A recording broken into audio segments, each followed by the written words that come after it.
大家好，今日好開心咧，請到伍桂麟博士咧，為我哋講解身後事嘅規劃。伍博士咧係一切從簡殯儀社企嘅創辦人啦，呢近年咧亦都喺電台咧擔任好多唔同生死教育節目嘅主持，亦都咧有著作唔同嘅書籍係關於生死教育嘅。佢希望咧透過唔同嘅講座啦，唔同嘅生死教育嘅活動咧，致力宣揚咧從死看生，活好當下嘅訊息。咁事不宜遲啦，我哋都將呢個時間交俾阿伍博士啊。大家好，咁我係 Patrick 伍桂麟，我本身咧嚟自於一個殯儀社企一切從簡，咁咧都多謝大家今日去聽呢一個身後事規劃嘅分享啦，亦都即係感謝期刊會嘅邀請啦，可以再嚟到奧靈會咧去同大家去講一講關於呢個咧身後事嘅資訊嘅。咁咧我哋社企其實喺2020年嘅時候咧就開始啦，咁喺2021年咧就有呢個社創基金嘅資助啦，跟住慢慢再由正源慈善基金資助。到而家啦，咁我哋就有呢個殯儀社企咧，同埋呢個共享空間兩個項目嘅。咁我自己本身咧就係一個遺體嘅防腐師啦，亦都係做好多生死教育嘅工作。咁我以前咧有一個特別嘅工作嘅，咁啊我喺2010年到2021年之間咧，我就喺中大醫學院就係負責醫學院管理解剖室啦，一個無言老師遺體捐贈計劃啦。咁所以咧，我自己嘅工作都對於喺身後事啊、處理遺體啊呢啲嘢咧，都係息息相關嘅。咁而隔離呢位都係喺社企度同我一齊即係去開創啦嘅時候，我太太阿 Winnie 咧，咁佢本身以前都係做開一啲獨居長者嘅工作。咁所以我哋都希望呢個社企咧喺，尤其是喺身後事咧、殯儀服務咧，或者身後事規劃咧、準備啊，或者喺哀傷輔導嗰度咧，就有一個更加整全嘅服務嘅。咁我諗喺規劃上咧，我哋而家都知道啦。我哋話身後事，我哋就風光大葬啊，定係簡簡單單啦，定係點樣咧？有時咧太空泛嘅詞語未必講得清楚咧，俾後人知道咧你真正嘅期望。咁所以我哋都希望啲嘢咧係及早準備啦，甚至乎真係白紙黑字咧可以寫低㗎喎。咁呢個咧就係我哋個社企啦。咁其實而家嘅殯葬公司咧都開始多咗一啲咧係比較新派啲啦，或者形象上咧冇以前咁傳統啦，甚至乎咧可能以前會覺得比較恐怖陰森咁，但係可能而家咧就你見到好似我哋呢個社企咁咧，就即係去傾呢啲，就算係身後事嘅嘢都係好舒服噶啦。甚至乎啦我唔係真係辦身後事喎，我係即係想去做身後事規劃，寫定究竟我身後事想做啲咩方向咧？咁一家人咧就變咗真係真真正正切實可能真係好似去揀產品咁揀我要呢個灰盅啦，或者我要呢一種棺材咁樣啦。咁所以而家好多時咧，呢個殯儀社企都有唔同嘅長者嘅機構啦，甚至乎我都幫期刊會咧講過好多次咧，喺唔同地區裏邊一啲長者中心嘅講座啦，甚至乎帶佢哋可能係參觀可能我哋社企啊，甚至乎喺呢個墳場咧導賞咁樣都有嘅。咁另外呢個一個生死甲嘅共享空間啦，裏邊都有一啲唔同嘅書啦，咁有差唔多成3000本同生死議題相關嘅書，咁所以我哋好想認識呢個題目咧，唔係淨係喺身後事上做規劃嘅，可能我哋一啲喺生老病死唔同嘅情況咧，咁都有一啲唔同嘅資訊咧，或者一啲書本都揾得到嘅。咁我哋自己咧嘅機構咧都有其中3位嘅禮儀師咧都有輔導員嘅資格啦，或者我哋都有一啲唔同合作開嘅輔導員咧，其實係特別可以關顧到，就算係做身後事期間，或者就算係做咗身後事之後啦。咁如果有啲屋企人咧好想係覺得喺個情緒上，似乎我需要有人去留意多啲俾啲意見或者去聽一聽我諗緊嘅嘢啦。咁其實咧，我諗有一啲輔導員咧係可以幫到你哋嘅。咁我自己都有喺 Facebook 咧做一啲宣傳喺生死教育上嘅嘢啦。咁所以如果大家有興趣咧，都可以喺呢個 Facebook 嗰度咧，即係見到一啲每日我擺喺生死議題上嘅資訊啦。咁我估咧，可能係認識平安五寶的話咧，或者認識黎曉仁律師咧，都知道其實我同佢都有一個平安五寶中心啦。咁其實都會做好多喺生死議題上嘅規劃啦。咁黎律師主要就負責可能喺遺囑持久授權書甚至乎我哋有合作開醫生去簽呢個預設醫療指示啦。咁如果係喺做身後事規劃或者做一啲生命故事生前告別禮，就主要喺我自己方面去負責多啲嘅。咁所以我諗喺呢5樣嘢裏邊咧，都包括埋預設照顧計劃咧，都一步一步咧俾我哋知道原來係一個老年嘅規劃咧，即係由佢認識可能生死教育啦，到預設照顧計劃啦，可能平安5寶啦，甚至乎到係真係身後事點樣安排辦理咧，一步一步咧，我哋要學習嘅嘢都多好多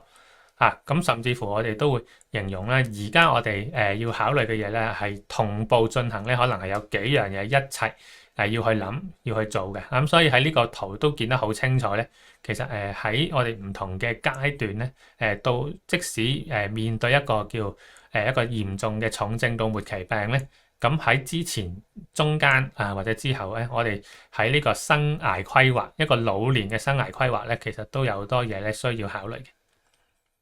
嘅。喺舒緩治療上咧，特別要提一提咧，其實喺醫管局咧都有一啲唔同嘅資訊啦。甚至乎咧喺唔同地區嘅一啲醫院咧都有舒緩治療病房。咁點解要提一提呢樣嘢咧？其實同身後事都相關嘅。其實而家好多嘅醫院咧都有，除咗自己嘅殮房咧，都一樣會有小禮堂。咁所以如果有啲人咧喺身後事上佢想簡簡單單咧，其實喺醫院嗰度過身都好咧，有機會咧喺呢啲醫院底下都會有一啲小禮堂咧，方便大家咧去即係可以做埋身後事，可能去到火化場啦。咁之後再處理骨灰各方面下一步工作，甚至乎除咗公營嘅醫療機構啦，其實喺私營嘅領養院啦，咁例如喺沙田嘅賽馬會善寧之家啦，或者可能喺將軍澳嘅靈實司務道領養院，或者可能喺香港仔啦，喺香港島南區嘅防癌會咧，其實都有佢哋咧一個係私營嘅領養院啦。咁但係佢哋同樣都會有一部分。一啲咧係慈惠病床咧，去俾翻一啲基層啲人啦，而且咧喺呢個地方過身嘅時候除咗之前有一啲好嘅領養服務咧，其實喺佢哋嘅機構裏邊一樣咧都會有殮房同埋有小禮堂，一樣係可以做到相對簡單嘅殯儀儀式啦。之後咧再由殯儀公司同靈車咧即係送到去火化場，一樣咧可以喺呢度咧做到一啲即係辦理，即係真係喺身後事成個殯儀裏邊喺儀式上嘅環節，一樣都可以喺呢啲機構度做到嘅。咁而家咧可能好多時市民都聽多咗咧有一啲叫做可能喺在家離世或者係居處離世嘅一啲考慮啦。咁咧以前嘅人咧真係出殯真係喺屋企嘅喎。喺屋企一出殯咧，就真係咧就去土葬咧就會落葬噶啦。咁但係而家咧反而居處在家離世咧係少咗好多噶啦。咁當然咧，除咗公營醫療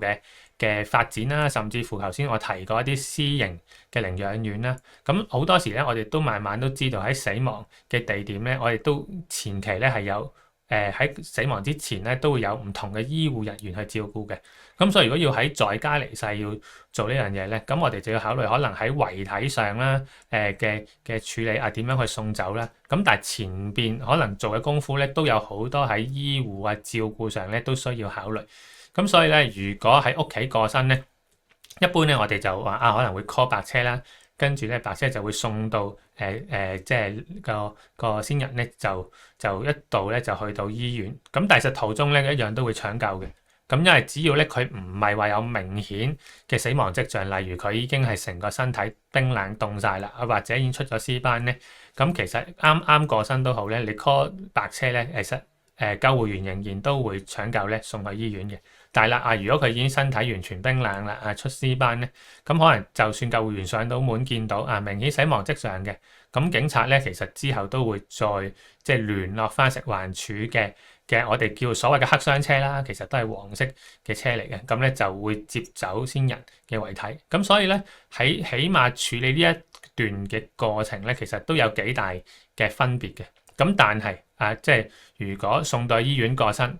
咁死亡地點咧可能就係醫院啦。咁但係咧，如果係叫做屍體發現個死亡地點都喺屋企啦，其實就算你之前係揾咗醫生2個禮拜內，你見到14日內有睇過佢。到佢過身嘅時候揾醫生上門係即係宣佈死亡，簽翻死亡文件都好咧，佢會係自然死亡嘅，唔會係非自然死亡。不過咧佢嘅死亡地點咧仍然都會係咧計落係喺屋企嘅。咁當然咧，即係喺過身之後要處理嘅嘢特別多啦。咁但係其實喺前邊嘅照顧咧，我哋好多時就話啦，安寧在家或者安寧在院舍都好咧，其實能夠喺嗰個地方有個比較長時間嘅安寧服務咧，其實對屋企人啦、對病人嚟講都好嘅。咁但係究竟喺嗰度適唔適合離世咧，就好視乎當時即係嘅家人咧各方面嘅條件啦。咁但係照顧上啦，當然比喺醫院有醫護人員即係可以去揾得到去幫手咧，可以即刻處理嘅嘢咧，喺屋企會相對困難啲。所以我都會形容咧，喺屋企無論喺配套上啦、人力資源啊，甚至乎你哋喺錢銀上嘅考慮都要多一啲嘅在家離世。咁當然啦，在家離世咧，即係如果喺佢真係14日內有醫生係上門睇嘅，而到佢過身嘅時候，都會揾翻同一個醫生或者係同一個醫生嘅醫療團體嘅團隊裏邊嘅其他醫生咧，咁上門簽署咗之後咧，就可以帶文件咧去到即係一個死亡登記嘅辦事處啦。佢做死亡證之餘咧，最緊要咧都要做埋一張表格12嘅我哋會形容咧就叫做行街紙啦，即係死亡登記證明書。一定要有咗呢張表格12咧，遺體先至可以咧送嚟係嗰個嘅屋企嘅現場嘅。所以咧，如果出唔到呢張文件咧，或者當日趕唔切去辦事處去做，或者假期要等個另一日咧，咁其實個遺體就要可能有機會要過多晚夜啦。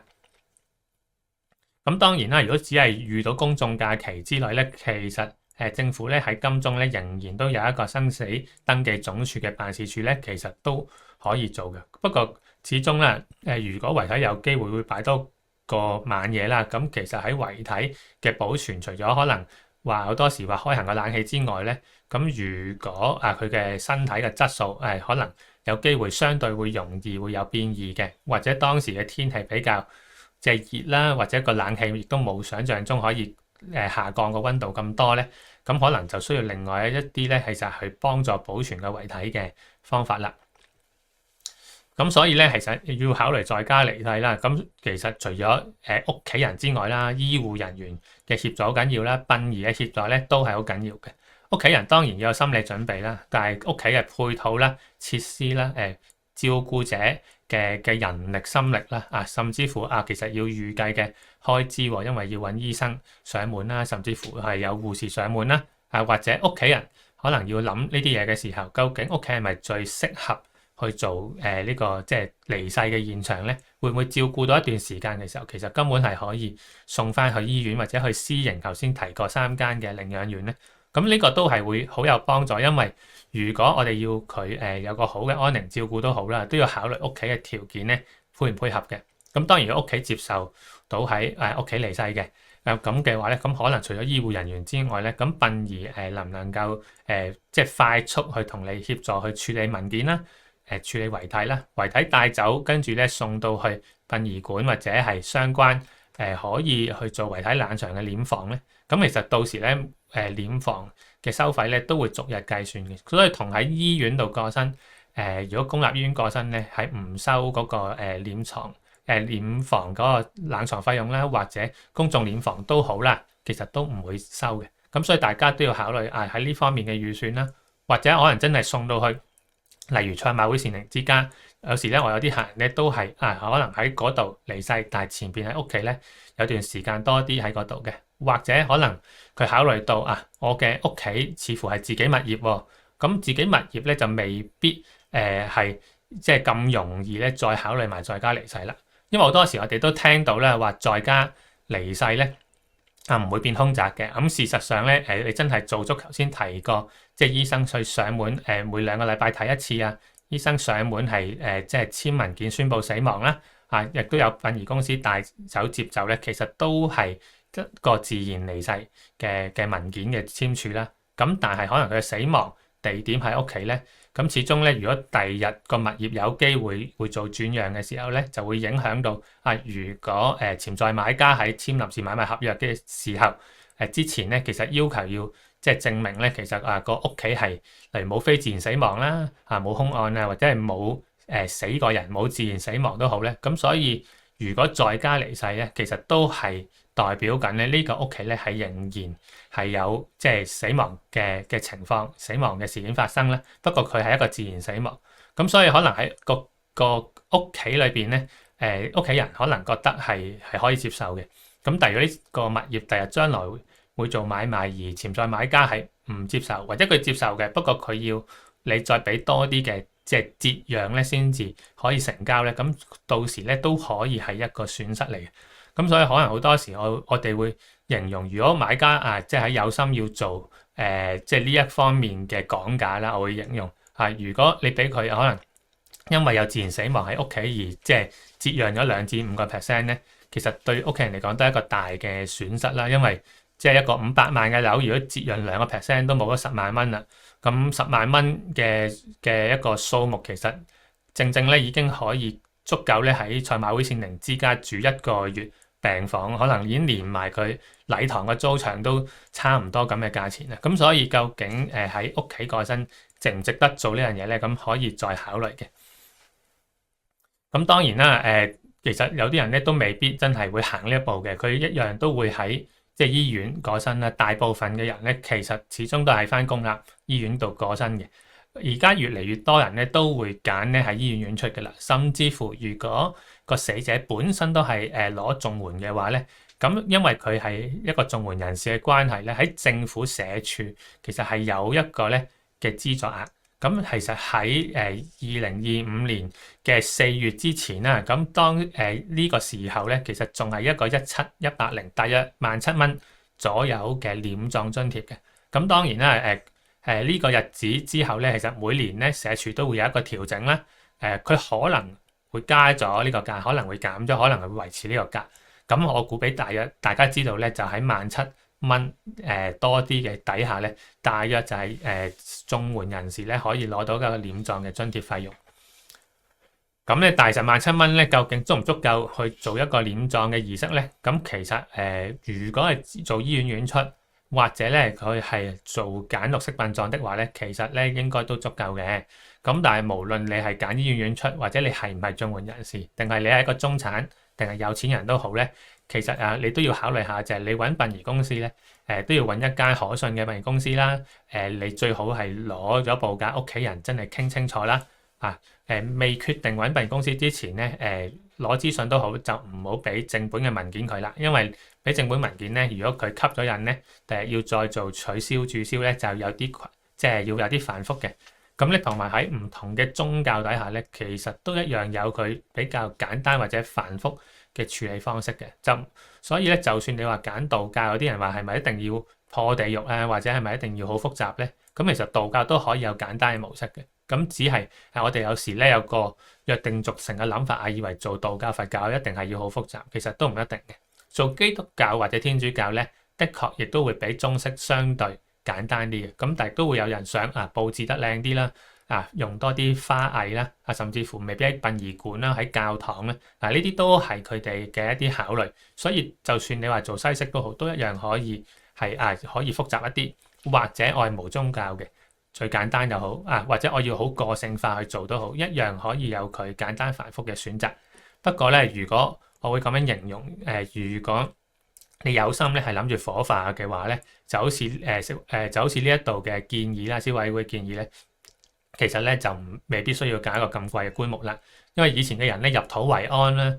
個土葬地係永久嘅，咁所以揀一副原木嘅棺或者貴啲嘅棺咧，其實都可以理解嘅。咁但係當我哋今日大部分嘅人9成9其實都係揀火化咧，咁可能揀一副相對平啲嘅棺木咧，或者係一個紙棺都好咧，其實我覺得更加合乎而家可能現代比較簡約咧，或者都想講即係綠色殯葬嘅原則啦。咁當然啦，如果即係決定咗揾殯儀公司咧，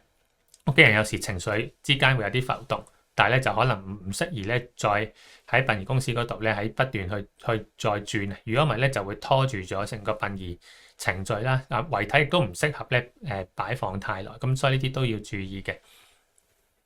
其實而家喺做殯葬啦，我哋都會形容喺過身嘅時候，如果大部分人都係醫院咧，咁佢攞一啲嘅醫院嘅死亡文件咧，其實通常喺醫院過身後大約3日左右咧，就可以攞到呢啲醫院文件。咁咧其實就可以去辦理死亡證噶啦。咁辦理死亡證咧，咁其實通常咧我哋就話有2個地方，一個就喺灣仔湖中大廈有一個即係死亡登記總署啦，亦都喺深水埗喺呢個長沙灣政府合署一樣都有呢個死亡登記總署嘅。咁喺嗰個地方咧，除咗攞到死亡證啦，之外咧，都會做埋火化紙啊、訂火化爐咁樣嘅。咁但係啦，如果一般我哋去呢啲地方嘅時候咧，我哋考慮到之前咧，其實因為既然有3日時間先至喺醫院攞到文件，先至可以去攞到死亡證咧，咁其實最好呢3日內其實就一個好嘅空間俾屋企人咧。其實例如去揾殯儀商去攞報價，甚至乎上去殯儀公司嗰度咧，可以傾下究竟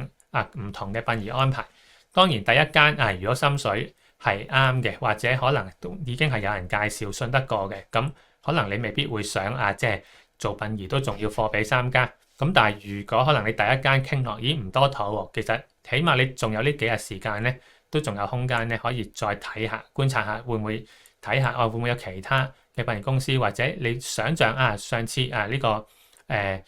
禮我去過，我覺得幾好嘅，有問下嗰個親友當時辦得好唔好啊，或者辦得好唔好都好個價錢會唔會好貴啊？啱唔啱係你自己嘅心意啊？甚至乎可能聽過唔同人嘅分享覺得都覺得呢個可能殯儀嘅服務都啱嘅，咁呢啲都可以去考慮嘅。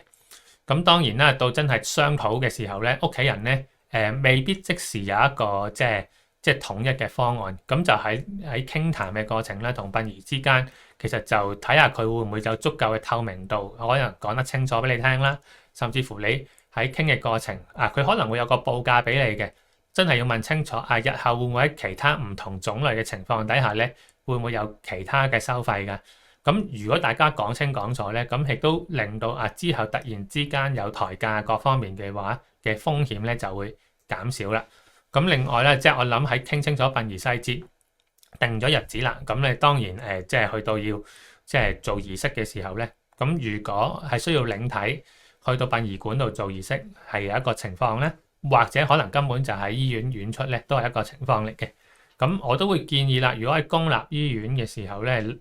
遺體咧就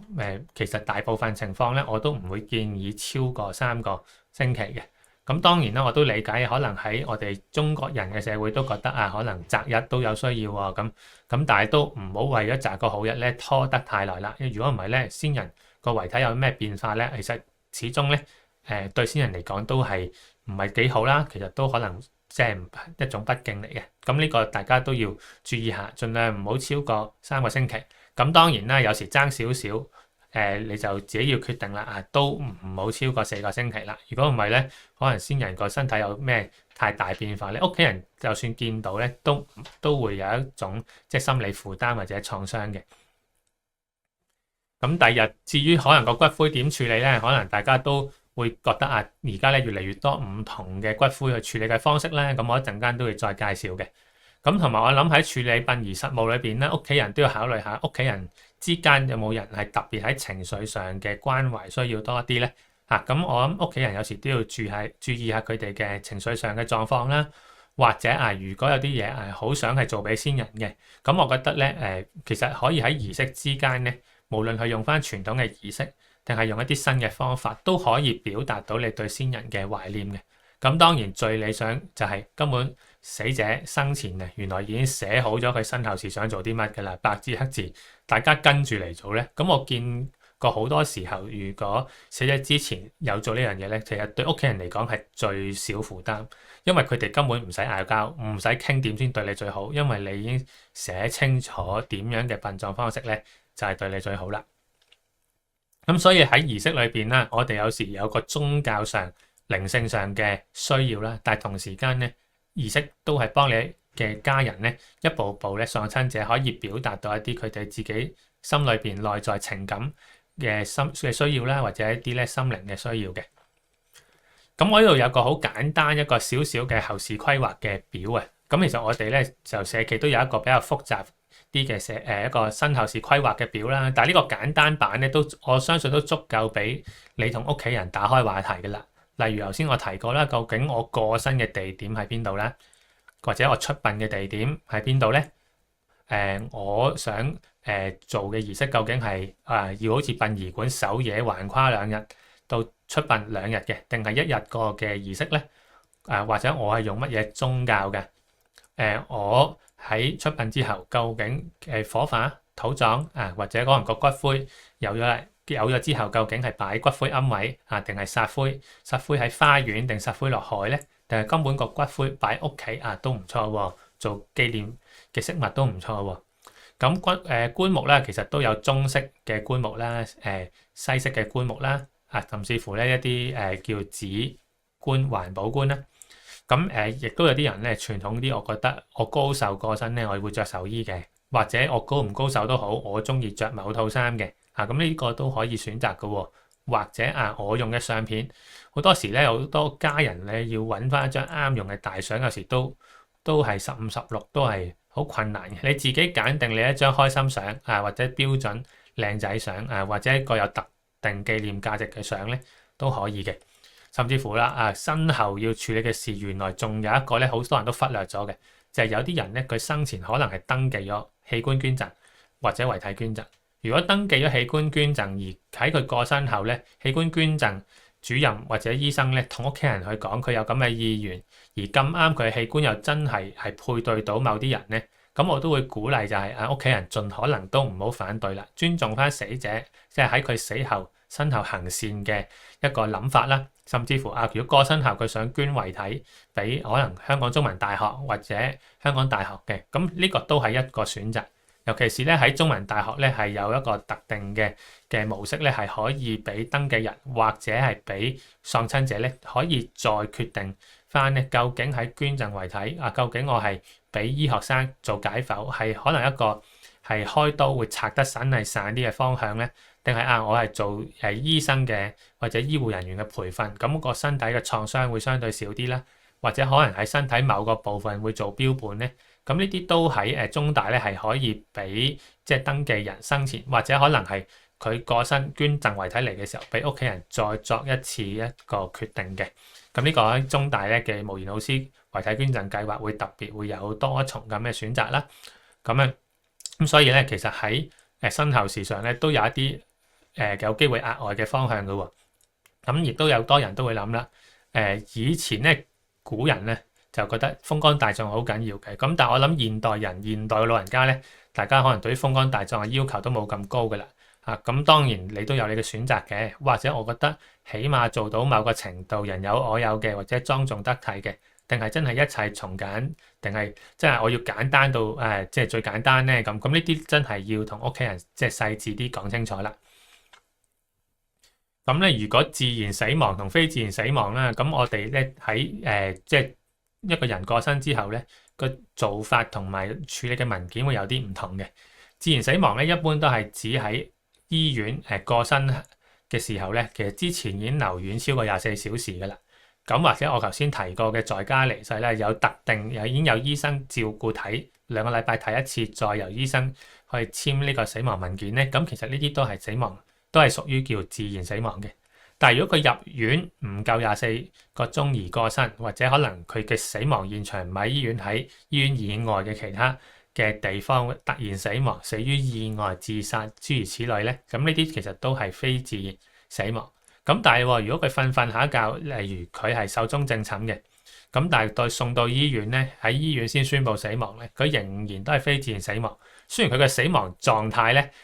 喺非法律上嚟講咧，你會覺得佢係佢都係自然死咁，即係壽終正寢喎。咁但係喺法律嘅角度嚟講咧，佢入院留院唔夠24小時過身咧，佢仍然都係非自然死亡嘅。咁如果非自然死亡咧，其實佢死亡證咧可能有機會要等幾個月至半年先攞到。不過咧就佢臨時咧都會有文件俾屋企人咧，照樣可以短時間內做咗殯儀儀式先嘅。咁所以都唔使話太擔心個死亡證要遲啲先攞到嘅。咁我自己本身係專業做遺體防腐同修復啦，咁所以有時遇到一啲家人真係話我想要等耐啲先至去做儀式，咁可能個遺體就要做防腐啦，或者嗰個人係死於意外自殺之類咧，咁可能都會遺體修復啦。或者如果即係佢係死之前係例如佢嘅重病令到佢嘅即係身體咧瘦削咗好多喎，個面凹晒喎，個眼窩都凹晒喎，可能個口都擘住咗，唔係好合得到啊。咁有時我都會做呢啲好基本嘅遺體修復咧，令到一個先人就算佢臨終之前係暴瘦都好咧，都可以回復翻佢咧，即係接近佢生前健康磅數嘅時候嗰個樣嘅。咁對屋企人嚟講都係一種安慰嚟嘅。咁而家咧，其實你會發現咧，喺食環署都會有一個網站咧，係可以睇得到咧。其實佢14日內嘅一啲嘅火化爐嘅設施嘅。咁咧其實14日內咧有多爐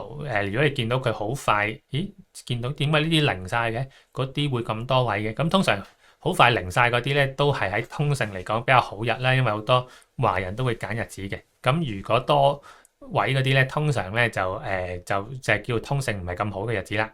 咁當然啦，如果我遇到嘅客人係基督徒或者天主教徒咧，我就會勸佢就係揀呢啲所謂通勝唔好日子啦。咁一嚟佢都唔應該信呢啲嘢啦，二來咧其實喺呢啲日子出殯有道好啊，就係去到火化場又唔使排隊唔使爭啊！你喺殯儀館做儀式咧，日子當日如果係通勝話唔好咧，你隔離左右起碼唔會即係打大齋啊，唔會嘈住你啊，啲紙紮唔會擺晒出嚟，唔會係咁燒嘢，啲煙住你啊，咁所以咧，即係有時逆向思維咁講咧，基督徒同埋天主教徒咧，即係你應該憑着信心，你應該就係要揀呢啲唔好日子添嘅，應該係咁咧。如果辦理身後事真係有啲嘢唔清楚咧，食環署咧有一本書仔咧叫《辦理身後事須知》啦。你上網揾咧，佢有個 PDF 係可以下載得到嘅，所以當你辦身後事主理嘅家人咧，其實你係值得去下載呢本書仔咧，去俾自己有個少少提醒嘅喺辦理身後事過程。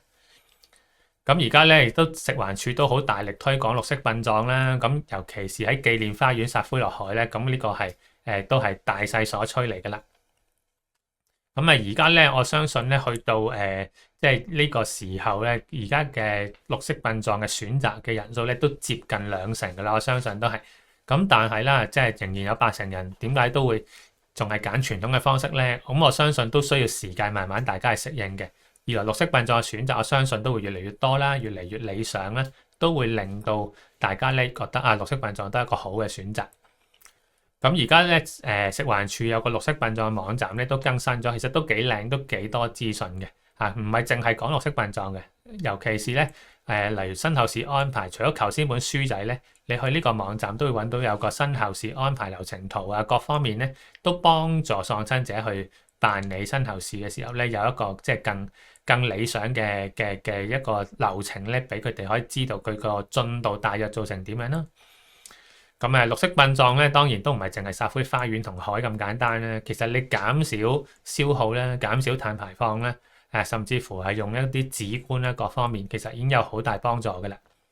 咁紙棺咧，有啲紙棺咧個樣其實都十分之似木棺嘅，咁亦都有啲紙棺個樣係十分之精美，好現代好多圖畫影像咧，可以去令到呢個棺木係更加與別不同嘅。咁我自己寫記嘅裏邊啦，都有幾十款唔同嘅棺木，有時都俾一啲唔同嘅客人選擇啦。咁但係我自己咧覺得好現實咧，而家大部分人都會揀啲簡單啲嘅棺木噶啦。就算佢揀木棺都好咧，都係可能一啲纖維板嘅棺材啦，甚至乎咧一啲相對簡約嘅棺材啊。咁因為實在上大部分人都揀火化咧。有時都咁樣講嘅，即係個棺材咧都緊要嘅，但係同以前土葬所考慮嘅木棺，好似左上角大家見到咧，即係嗰種棺材咧就已經好唔同嘅啦。咁就算木棺都好咧，其實有得貼花紋圖案嘅木棺一樣都有嘅。咁當然啦，係直接印刷嘅一啲紙棺都有啦。好多時我哋聽到話紙棺係咪會唔穩陣咧？咁其實現代嘅即係叫而家用緊嘅紙棺好多都好穩陣嘅，基本上政府咧食環署都係有要求咧，要呢啲紙棺可以承重到150 kg 以上啊。咁所以基本上咧我諗以我哋一般華人嘅身軀嘅體重咧，基本上都係可以承受得到噶啦。咁其實就算我自己本人咧你見到呢幅相上邊嗰個儀式咧，其實我幫我自己嘅爺爺咧都係用紙棺嘅，咁所以唔會話年紀大咧，咁我爺當時95歲啦，咁一樣都係用一副咁嘅紙棺啦。咁我亦都試過幫一啲特別嘅人去設計，例如死者佢生前用佢嘅屋企人咧揀咗用死者生前畫嘅圖畫去設計一個紙棺啦，咁樣咁其實就可以突出到即係先人一啲特質啦或者個性嘅。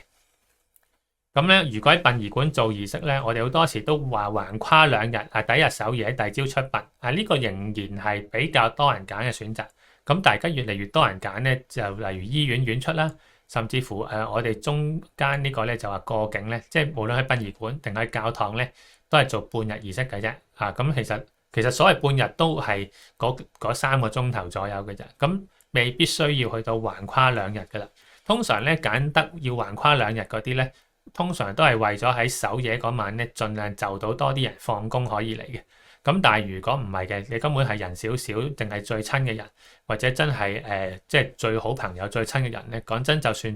佢係要翻工咧，咁親嘅人咧請假都會嚟嚇。咁所以就未必要去到做2日嘅儀式噶啦。咁咧，大家都會見到啦，喺呢度就係一啲醫院院出嘅情況啦。有啲醫院咧，其實佢個小禮堂都幾靚嘅，有啲咧可能簡陋啲，有啲可能連小禮堂都冇嘅，可能係半露天咁喺個殮房出邊做。咁所以其實喺醫院院出咧，雖然可能都係你嘅選擇，但係如果你發現咧，即係你住緊嗰區個醫院個醫院院出嘅小禮堂係麻麻地咧，咁可能就真係會有機會會考慮咗咧。頭先我話去殯儀館或者去教堂咧做即係3個鐘頭儀式嗰種啦，就未必會留喺原本佢離世嗰間醫院嗰度啦。咁咧，我哋呢個咧其實都係一個綜援人士可能一般會俾佢揀嘅組合啦。咁我好簡單好快咁講咧，一般咧我哋會分為基本嘅服務組合咧，或者一啲叫自選組合嘅。嗱，基本嘅嘢咧，即係話人人都係應該要有嗰啲嘢噶啦。咁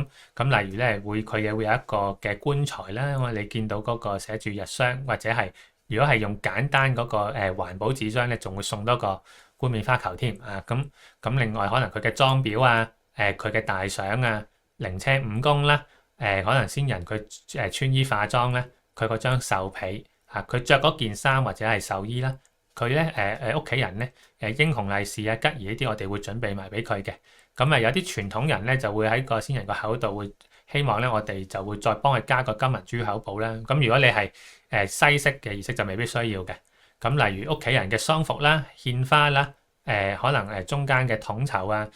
我哋會做一個嘅符文俾佢啦、流程表俾佢啦。咁你見到右上角嗰2個符文，一個打橫嗰個就係比較中式啲嘅，打直嗰個咧係比較西式啲嘅。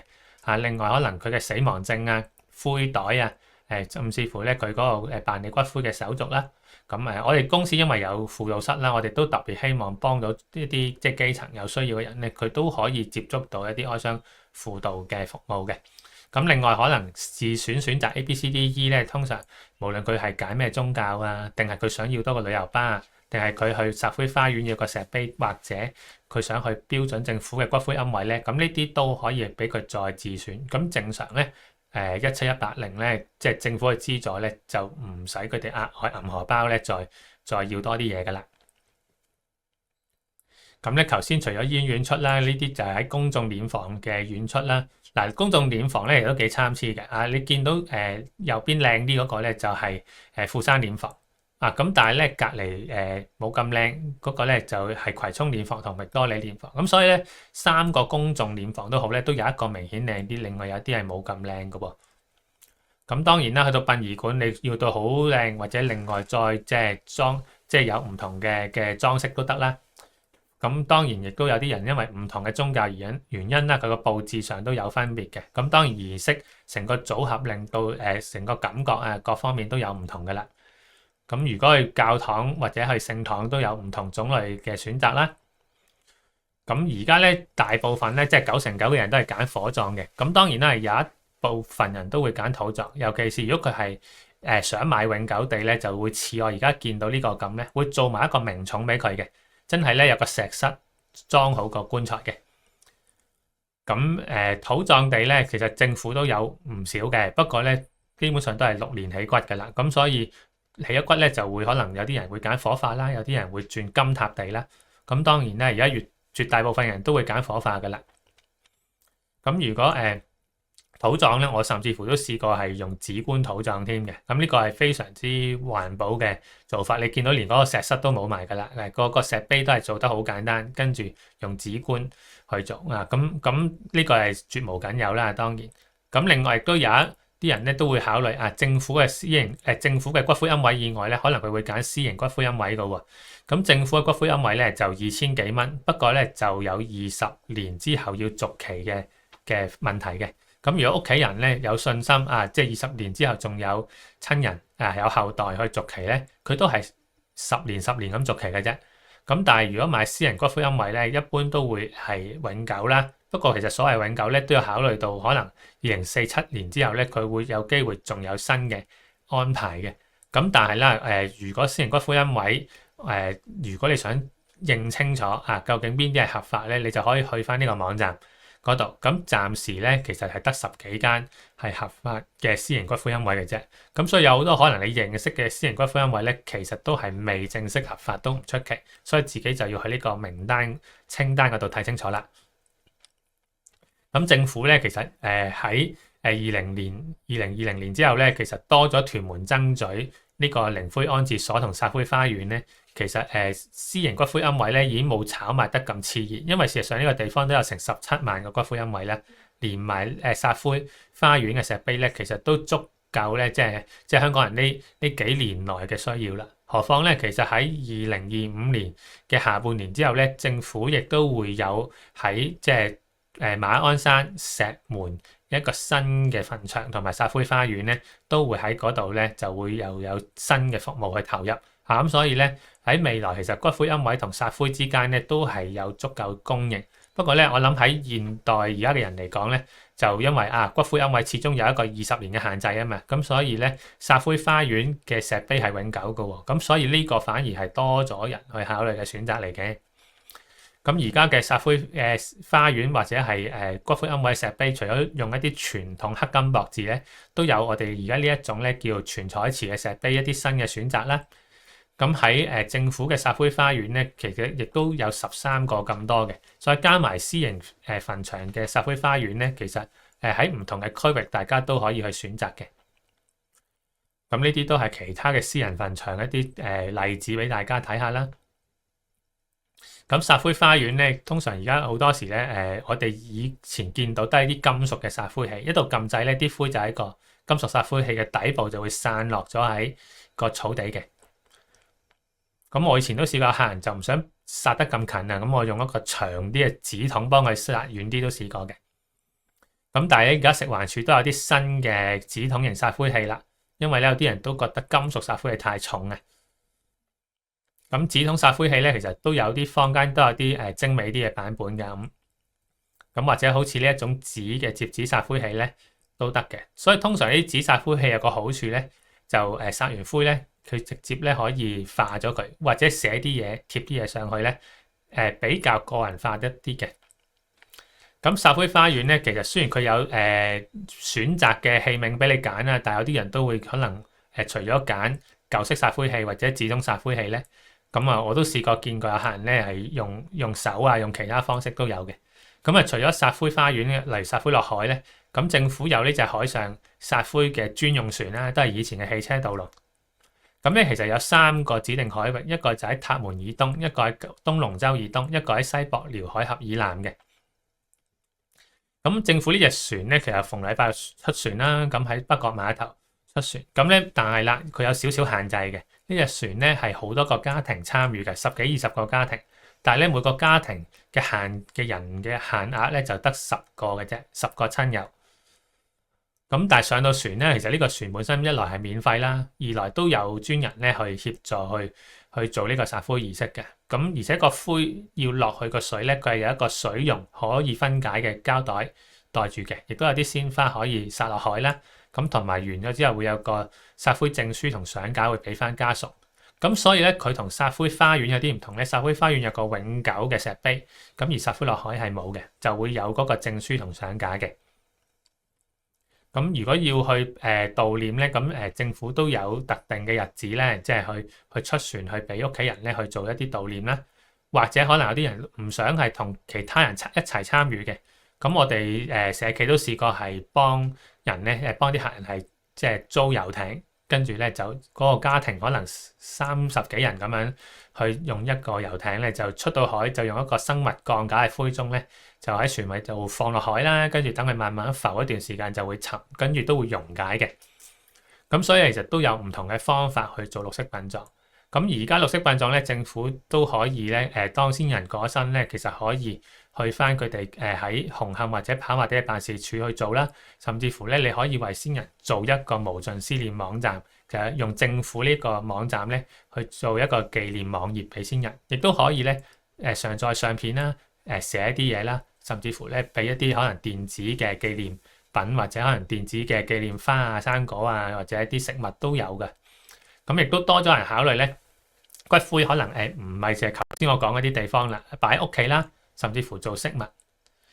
咁咧其實做飾物啊、擺設咧喺外國其實就非常之流行嘅。咁近年咧其實都多咗人揀呢啲選擇啦，甚至乎你覺得你要撒灰或者上位都好咧，都可以留起少少骨灰做呢啲擺設或者係做紀念飾物。因為咧都多咗屋企人，可能佢唔係住喺香港啦、移咗民啦，未必清明重陽可以拜祭嘅，咁所以佢就會留起少少帶翻去佢住嘅地方，咁就變咗唔會話清明重陽拜祭唔到啦，可以咧擺喺屋企去有個紀念。咁呢啲嚟將骨灰燒落玻璃球啦，做擺設啦，做手繩頸鏈咁樣啦，或者咧將骨灰整做晶石啦，將骨灰咧整做鑽石。或者咧，我哋都試過咧，幫客人咧去申請將骨灰咧送去聖地，即係呢個係基督教啦。當然就係基督教，即係以色列嗰度咧，就係做撒灰都有嘅。咁當然呢啲係需要做晒領事館文件啊、寄運啊，或者做錄影啦，俾屋企人見到個骨灰咧係可以喺聖地咧係為先人咧去做咗呢個撒灰嘅。咁所以咧去到呢啲地方，呢個就比較特別個人化嘅選擇啦，真係一啲。咁最後啦，我諗我都分享咧，去到呢度大約都俾大家叫認識多咗咩叫做喺身後事規劃嘅諗法啦。咁但係我諗喺身後事上咧，最重要除咗我哋為先人可以俾佢好好叫喺呢個儀式上咧去行佢喺儀式上呢個最後一程啊。因為每個先人可能都有佢嘅宗教背景嘅，但係無論有冇宗教都好咧，屋企人一樣都係主角嚟嘅。咁所以咧，我估咧，大家有啲人睇過一套戲咧，關於殯儀嘅，咁咧大家都聽過一個講法，就係話其實咧都唔係淨係要超度死人嘅，超度生人都好緊要嘅。咁所以我都會形容咧喺呢個過程咧辦身後事咧，屋企人嘅需要咧，其實喺情緒上係情感上嘅支援係需要好多嘅。所以無論點樣去同呢個喪親者同佢同哭啦，甚至乎咧真係俾佢慢慢去適應咧，學習與呢個哀傷共存咧。慢慢咧，我覺得都需要咧背負呢個哀傷咧向前行嘅呢個都係唔容易行嘅路嚟嘅。咁但係都係要需要慢慢一步一步咧去學習同適應咧。最後點樣將呢個哀傷放好甚至乎好似我頭先咁個骨灰咧，其實係放喺一個紀念品又好